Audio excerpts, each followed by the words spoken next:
How to replace the LCD bezel.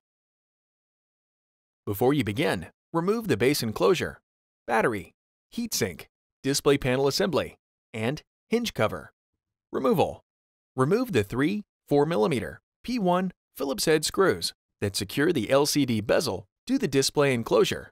Carefully separate the inside edges of the LCD bezel from the top, sides, and bottom to disengage it from the display enclosure.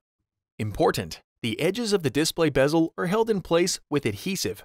Take care when removing them from the display enclosure. It may be necessary to use a non-metallic, flat-bladed tool to aid in the removal.